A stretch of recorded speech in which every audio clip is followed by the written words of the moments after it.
নমস্কার বন্ধুরা, আশা করছি তোমরা সবাই ভালো আছো। আজকে আমি তোমাদের জন্য এই ক্রস স্টিচের ডিজাইনটি শেয়ার করব। ক্রস স্টিচ আর ভরাট আসনের ডিজাইন দুটোই কিন্তু মিক্স আছে। আর তোমরা আমার চ্যানেলটিতে নতুন হলে অবশ্যই আমার চ্যানেলটিকে সাবস্ক্রাইব করো আর পাশের বেল বাটনটিকে প্রেস করো। তো আমি কিন্তু অনেকটা অংশ আগে থেকে তৈরি করে রেখেছি। এখানে দেখো কৌণিক বরাবর 9টি ক্রস স্টিচ, আবার এদিকে কৌণিক বরাবর 9টি ক্রস স্টিচ তৈরি করে নিয়েছি। এভাবে করে চার সাইডে কৌণিক বরাবর 9টি করে ক্রস স্টিচ নিয়ে একটি বক্স তৈরি করে নিয়েছি। এবার আমি ভেতরে কালো অংশটুকু সেলাই করছি। প্রথমে আমি একটি ক্রস স্টিচ তুলবো, যেখানে গ্যাপ আছে দেখো একটি ক্রস স্টিচের গ্যাপ তৈরি হয়েছিল, সেখানে আমি একটি ক্রস স্টিচ তুলেছি। পরবর্তী লাইনে কিন্তু 3টে ক্রস স্টিচের গ্যাপ আছে, তো আমি 3টে ক্রস স্টিচের লাইন কিন্তু কমপ্লিট করে নিচ্ছি। 3টে ক্রস স্টিচের লাইন দেখো আমি ক্রস স্টিচগুলো কমপ্লিট করে নিচ্ছি। এটি কমপ্লিট করে নেওয়ার পরে আমি কৌণিক বরাবর কিন্তু হলুদ রঙের 4 নম্বর ক্রস স্টিচে যাচ্ছি। এখানে কিন্তু এসে তোমরা দুটো ক্রস স্টিচ তৈরি করবে। তোমরা যেদিকে কৌণিক বরাবর গোনো না কেন 4 নম্বর ঘরে এসে কিন্তু দুটো ক্রস স্টিচ তৈরি করতে হবে। আর 5 নম্বরে কিন্তু আমি সেমভাবে দুটো ক্রস স্টিচ তৈরি করছি। তো 4 নম্বর আর 5 নম্বরে তোমরা যে দিক থেকেই সেলাই করা স্টার্ট করো দুটো করে ক্রস স্টিচ থাকবে, তার পরবর্তী লাইনে থাকবে 3টে ক্রস স্টিচ। তো এখানে আমি যেহেতু লেভেল সমান রাখবো তার জন্য আমি 3টে ক্রস স্টিচ তৈরি করছি। দুটো ক্রস স্টিচ তৈরি করলে কিন্তু কৌণিক বরাবর লাইনটি তৈরি হতো, যার জন্য আমি একটি লেভেলটি সমান রাখার জন্য 3টে ক্রস স্টিচ তৈরি করে নিচ্ছি। 3টে ক্রস স্টিচের পরে পরবর্তী লাইনেও কিন্তু আমি 4টে ক্রস স্টিচ তৈরি করে নিচ্ছি, যেহেতু আমি 3টে ক্রস স্টিচের লাইনের লেভেল ভেতরের দিকে সমান রাখবো। তো এখানে দুটো ক্রস স্টিচের 4 তোলা হয়ে গেছে। এবার 3 নম্বর ক্রস স্টিচের 4 তুললাম, এবার 4 নম্বর। তো 4 নম্বর ক্রস স্টিচটি এবার আমি কমপ্লিট করতে করতে পুরোটা 4টে ক্রস স্টিচের লাইন কমপ্লিট করে নেব।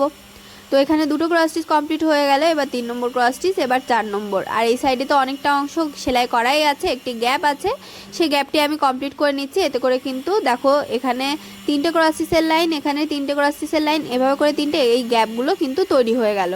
তো এখানেও কিন্তু দেখো একটি ক্রস স্টিচ, 3টে ক্রস স্টিচ, একটি 3টে, আবার 3টে, এভাবে করে তৈরি করা হয়েছে। যে গ্যাপগুলো আছে তোমরা আগে কমপ্লিট করে নিতে পারো যদি তোমাদের বুঝতে সুবিধা হয় তাহলে। তো এই সাইডেও দেখো কৌণিক বরাবর আমি দুটো ক্রস স্টিচ তুলছি আর ভেতরে একটি গ্যাপ রাখছি। এই গ্যাপটা কিন্তু প্রতিটা সাইডে থাকবে। তো এখানে আমি আবার দুটো ক্রস স্টিচের লাইন তৈরি করছি। তোমাদেরকে আগেই বলেছিলাম 5 নম্বর ক্রস স্টিচের লাইনে এসে দুটো ক্রস স্টিচ তৈরি করতে হবে, আর 6 নম্বরে এসে 3টে ক্রস স্টিচ।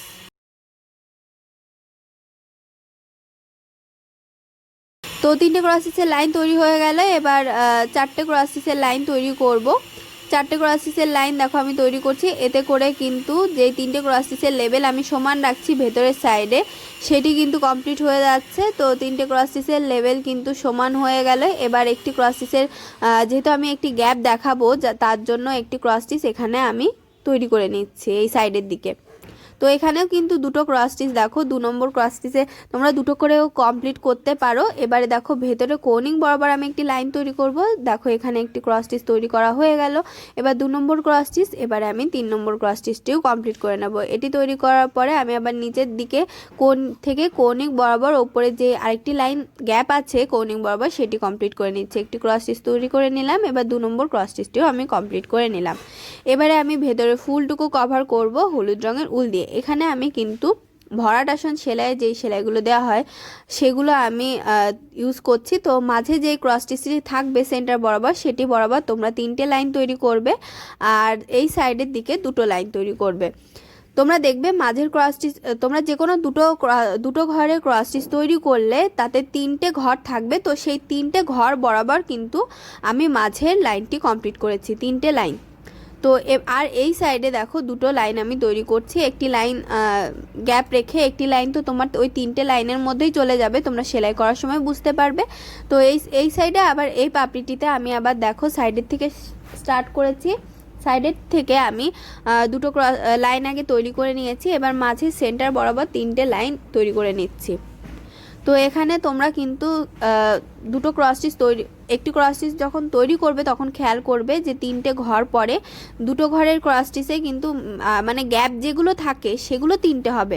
তো সেই 3টে বরাবর আমি লাইনগুলো তৈরি করেছি। এবার এই দুটো আমি কভার করে নেব।